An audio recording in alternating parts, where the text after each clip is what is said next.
अस्सलाम वालेकुम dear students of class 9। आज हमने बेटा पढ़ना है क्लास 9th एक्सरसाइज 4.1। ठीक है, अब एक्सरसाइज 4.1 का क्वेश्चन नंबर 1 है। उसकी स्टेटमेंट में लिखा हुआ है factorise by identifying common factors. Okay, कि हमने कॉमन फैक्टर्स को आइडेंटिफाई करते हुए इसको फैक्टराइज करना है।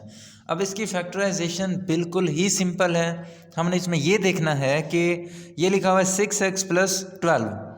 अब इसमें हमने वो वैल्यू बाहर निकालनी है जो इन दोनों में मौजूद हो। ठीक है, अब यहाँ पर है 6x और यहाँ पर है 12। तो ये जो 12 है, 12 बेसिकली क्या होगा, 12 को हम कह सकते हैं 6 × 2। 12 को हम क्या कह सकते हैं, 6 × 2। मीन इसमें भी 6 मौजूद है, इधर भी 6 मौजूद है। अगर 6 जो है वो कॉमन ले लें इसमें से, ठीक है, 6 अगर मैं कॉमन ले लूँ, मैं ये कहता हूँ कि 6 जो है वो दोनों में मौजूद है, तो क्या करेंगे, यहाँ से अगर 6 चला जाए x बच जाएगा और यहाँ से अगर 6 चला जाए तो 2 बच जाएगा। ठीक है, तो इसको हमने कॉमन लेकर इसको सॉल्व कर लिया है। ओके, अब बेटे अगर किसी बच्चे को ये बात समझ नहीं आ रही तो वो ऐसा करे, रफ साइड पर इसको सॉल्व कर सकता है। अब रफ साइड पर इसको कैसे सॉल्व करना है वो तरीका भी मैं आपको बता देता हूँ।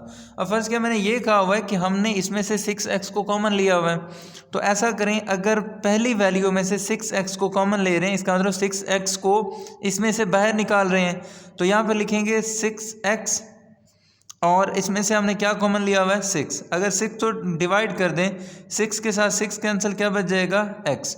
तो हमने यहाँ पर क्या लिख लिया है, x। अब उसके बाद है 12। 12 में से अगर 6 को निकालना है, यहाँ पर लिखें 12 और डिवाइडेड बाय 6। तो 6 × 1 = 6 और 6 × 2 = 12। आंसर क्या आ गया, 2। अब हमने इसमें क्या लिखा हुआ है, 2। तो ये हमारा आंसर होगा। अगर हम इसमें से फैक्टर को कॉमन लें, 6x + 12 में से हमने 6 को कॉमन लिया है, क्या बच गया, x + 2। ओके, अब चलते हैं पार्ट 2 की तरफ। अब पार्ट 2 में लिखा हुआ है 15y²। पार्ट 2 में है 15y² + 20y। अब हमने इसमें से भी कॉमन लेना है। अब इसमें ये देखें, कॉमन हमेशा वो वैल्यू ली जाती है जो दोनों में मौजूद हो। अब इसमें देखें y मौजूद है, इसमें भी y मौजूद है, इसका मतलब y हमारा क्या होगा, कॉमन। और उसके अलावा ये है 15। 15 को हम क्या लिख सकते हैं, 5 × 3, और 20 को हम लिख सकते हैं 5 × 4। इसका मतलब 5 इधर भी है और इधर भी है। अगर 5 दोनों में मौजूद है तो हम कॉमन ले लेते हैं 5y। अगर 5y मैं कॉमन ले लूँ, अब यहाँ से 15 है ना, 15 क्या होता है, 5 × 3 = 15, क्या बच जाएगा, 3। अब 2y है, y² है, 1y अगर हम बाहर निकाल लें तो यहाँ से क्या बच जाएगा, 1y। अब अगर इसकी बात करें तो 5 × 4 = 20, 5 × 4 = 20। अब 1y था वो अगर बाहर आ जाए तो यहाँ पर क्या बच जाएगा, 3y + 4। अब हमने पार्ट 2 में से भी कॉमन ले लिया। अब चलते हैं पार्ट 3 की तरफ। तो पार्ट 3 में लिखा हुआ है हमारे पास, पार्ट 3 है -12x² और आगे है -3x। अब इसमें से भी हमने कॉमन लेना है। अब पहली बात तो ये है, इसमें दोनों में माइनस मौजूद है, उसके अलावा यहाँ पर 3 है, यहाँ पर भी 3 होगा क्योंकि ये 12 है। 12 क्या होता है, 4 × 3 = 12। इसमें भी 3 है, इसमें भी 3 है, x भी दोनों में मौजूद है। तो ऐसा करते हैं, -3x अगर मैं कॉमन ले लूँ तो माइनस भी चला गया यहाँ से, और यहाँ से क्या है, 12 क्या होता है, 3 × 4 = 12। अब अगर ये 2x थे तो 1x बच जाएगा, माइनस माइनस प्लस, और यहाँ से अगर 3x चला जाए तो यहाँ पर क्या बच जाएगा, 1। तो हमने क्या लिख लिया, -3x × 4x + 1। अब बेटे इसको आप इस तरीके से भी कर सकते हैं, जैसा कि आप लोगों को मैंने इसमें बताया हुआ है कि आप इसको डिवाइड कर सकते हैं। अगर इस पर डिवाइड करें, ये रफ़ वर्क है, ये जो मैंने यहाँ पर ये करवाया है या फिर यहाँ पर ये करवा रहा हूँ, ये रफ़ वर्क है, आप लोगों ने अपनी नोटबुक पर नहीं लिखना। ओके, ये जस्ट आप लोगों की अंडरस्टैंडिंग के लिए आप लोगों ने नोटबुक पर जस्ट ये लिखना है। अब ये क्या है, -12x²। अगर इसमें से हम इसको निकाल दें, क्या बच जाएगा, -3x। बेटे माइनस के साथ माइनस कट गया, 3 × 1 = 3, 3 × 4 = 12। यहाँ पर क्या बच गया, 4। अब 1x के साथ 1x कट गया, यहाँ पर क्या बच गया, x। अब देखें यहाँ पर क्या आया है, 4x, ये हमने लिखा हुआ 4x। उसके बाद है -3x। इसमें से अगर हम -3x को निकाल दें ठीक है, माइनस से माइनस कट गया, 3x से 3x कट गया, क्या बच जाएगा 1। तो ये देखें 4x प्लस 1 हमने इसमें से भी कॉमन ले लिए। अब चलते हैं नेक्स्ट पार्ट की तरफ। अब नेक्स्ट पार्ट हमारे पास है पार्ट 4। पार्ट 4 में लिखा हुआ है 4a स्क्वायर और यहाँ पर है b plus 8ab square. Next हमारे पास पार्ट ये होगा। अब ऐसा करते हैं, इसमें से भी हमने वही कॉमन लेना है जो दोनों में मौजूद हो। तो इसमें देखें 4 दोनों में मौजूद है, उसके बाद a और b भी दोनों में मौजूद है। अगर यहाँ पर हम कॉमन ले लें 4ab, अगर 4ab कॉमन ले लें, ठीक हो गया। अब इसमें से 4 चला गया, हमारे पास यहाँ पर थे 2a, a स्क्वायर है ना, 2a थे, एक a अगर चला जाए एक a बच जाएगा।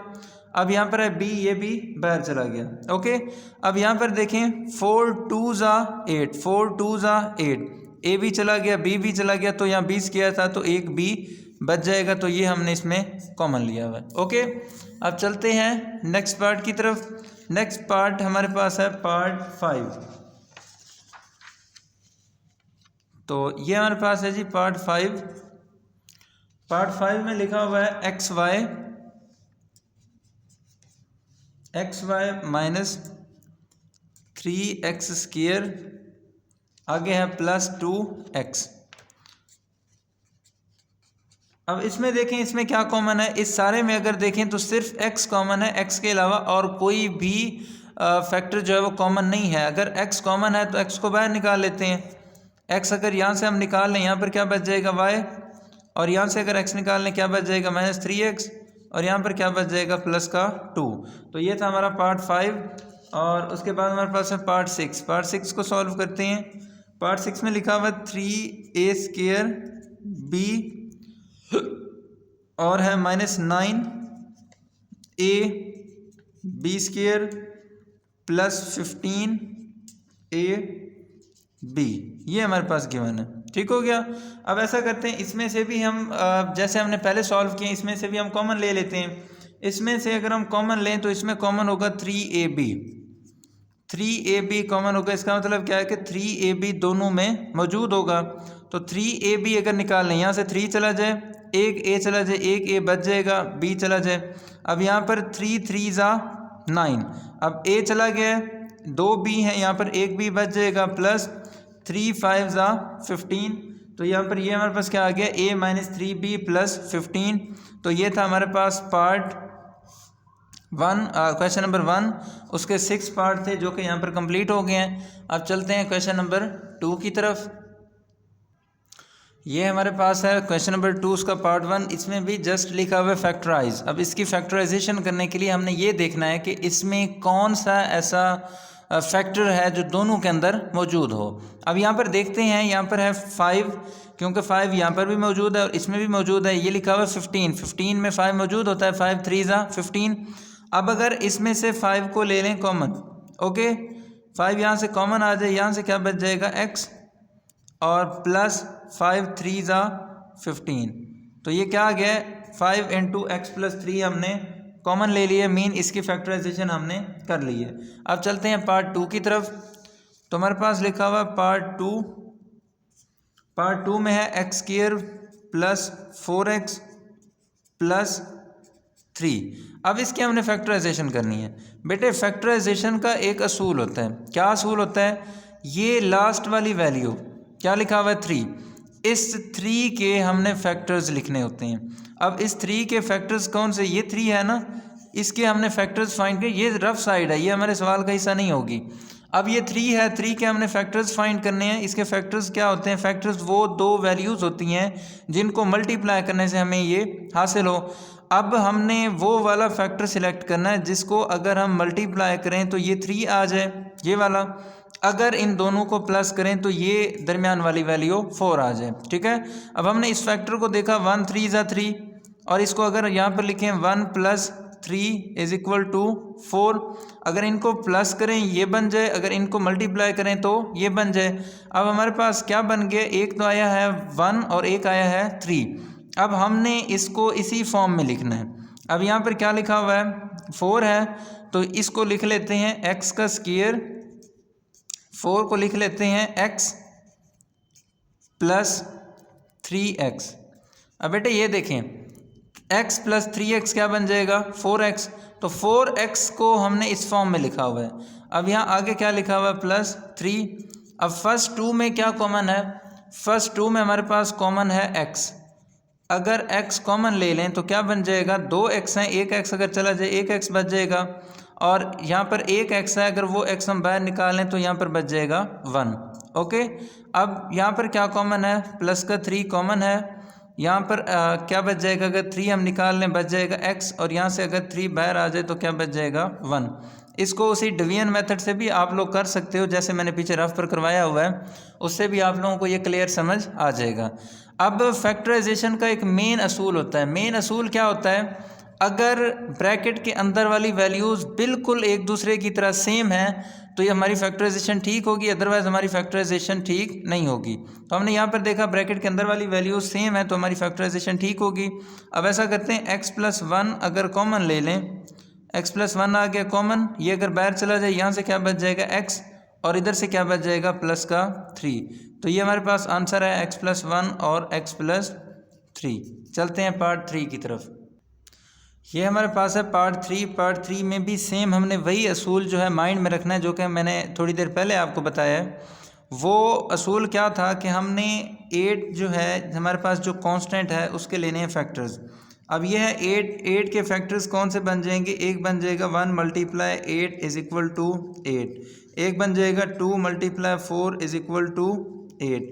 अब हमने ये देखना है इन दो में से कौन सा फैक्टर हमने पिक करना है। हमने वो वाला फैक्टर पिक करना है कि अगर इनको हम प्लस करें 1 प्लस 8 क्या आ जाएगा 9, हमें यहाँ पर चाहिए 6, 2 प्लस 4 क्या आ जाएगा 6, और 2 मल्टीप्लाई 4 क्या आ जाएगा 8। तो इसका मतलब ये वाला जो हमारे पास फैक्टर है ये सूटेबल है फैक्टराइजेशन के लिए। अब हमने इसको इस फॉर्म में लिखना है। कैसे लिखना है, एक्स स्क्वायर और यहाँ पर लिखते हैं प्लस 2x प्लस 4x। ये देखें 2x प्लस 4x क्या आ जाएगा 6x। अब यहाँ पर लिखेंगे प्लस 8। अब देखें फर्स्ट 2 में क्या कॉमन है, फर्स्ट 2 में x कॉमन है, इधर भी x है इधर भी x है। अगर x कॉमन ले लें, यहाँ पर 2x है, 1x चला जाए 1x बच जाएगा, और अगर इसकी बात करें अगर 1x चला जाए तो क्या बच जाएगा 2। अब ये हमारे पास है 4 यहाँ पर कॉमन होगा, अगर 4 कॉमन ले लें तो यहाँ पर बच जाएगा x, और अगर यहाँ से 4 कॉमन लें तो 4 2 ज़ा 8। अब ये भी x प्लस 2 है और ये भी x प्लस 2 है, इसका मतलब हमारी फैक्टराइजेशन ठीक है। अब ऐसा करते हैं इन दोनों में से अगर x प्लस 2 को कॉमन ले लें, x प्लस 2 ले लिया हमने कॉमन, यहाँ पर क्या बच गया x और यहाँ से क्या बच गया प्लस 4। तो ये हमारा आंसर है पार्ट 3 का। अब चलते हैं पार्ट 4 की तरफ। अब ये हमारे पास है जी पार्ट 4। पार्ट 4 में लिखा हुआ है x square plus 4x plus 4। अब हमने सेम यहाँ पर भी वही असूल माइंड में रखना है। वो असूल क्या होगा बेटे, असूल ये होगा कि हमने यहाँ पर 4 के फैक्टर्स फाइंड करने हैं। 4 के फैक्टर्स होंगे 1 मल्टीप्लाई 4 इज इक्वल टू 4, और दूसरा होगा 2 मल्टीप्लाई 2 इज इक्वल टू 4। अब इनमें से कौन सा फैक्टर हमने पिक करना है, वो वाला पिक करना है कि अगर इसको हम प्लस करें 5 आता है, यहाँ पर हमें 4 चाहिए, इन दोनों को प्लस करें क्या आता है 4, और मल्टीप्लाई करें तो फिर भी आता है 4।